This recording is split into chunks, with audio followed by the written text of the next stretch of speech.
నల్గొండ, ఖమ్మం, వరంగల్ పట్టభద్రుల ఎమ్మెల్సీ ఎన్నికల సన్నాహక సమావేశం డోర్నకల్ డాక్టర్ జాతోట్ రామచందర్ నాయక్ గారు, తెలంగాణ ప్రభుత్వ విప్, శాసనసభ్యులు గారి ఆధ్వర్యంలో ముఖ్య కార్యకర్త సమావేశం.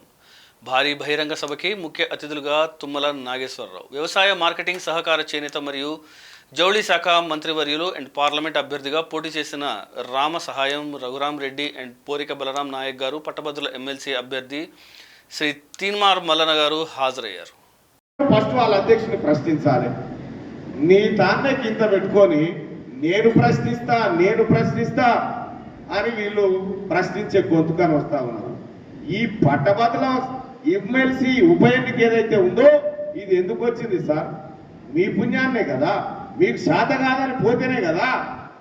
అంత పెద్ద మనిషి తీసుకొచ్చి 100 కోట్లు ఖర్చు పెడితే పోయినసారి ఈ డోర్నకల్ ప్రజలు నా కండగా నిలబడి నా కోసం వెన్నుదన్నుగా నిలబడితే 1,50,000 ఓట్లు సంపాదించిన సోదరులారా, ఇవి మేధావి వర్గం ఓట్లు. మేధావి వర్గం అంతా తీన్మార్ మల్లన్న కావాలని కోరుకుంటా ఉన్నారు. ఇవాళ నేను మహబాద్లో మార్నింగ్ వాక్ పోయినా, ఖమ్మంలో పోయినా, వరంగల్లో పోయినా, నల్గొండలో పోయినా, ఏడికి పోయినా ఒక్కటే మాట ప్రజలది, మల్లన్న ఈసారి నువ్వు గెలవాలి, మల్లన్న ఈసారి నువ్వు గెలిపిస్తావు, మల్లన్న పోయినసారి అన్యాయం జరిగింది ఈసారి గెలిపిస్తామని చెప్తా ఉన్నారు. మీ అందరి ఆశీస్సులతోటి, మీ అందరి ప్రేమతోటి, మీ అందరి దీవెనలతోటి రేపు తీన్మార్ మల్లన్న గెలుస్తాడు తప్ప ఇంకొకటి కాదు.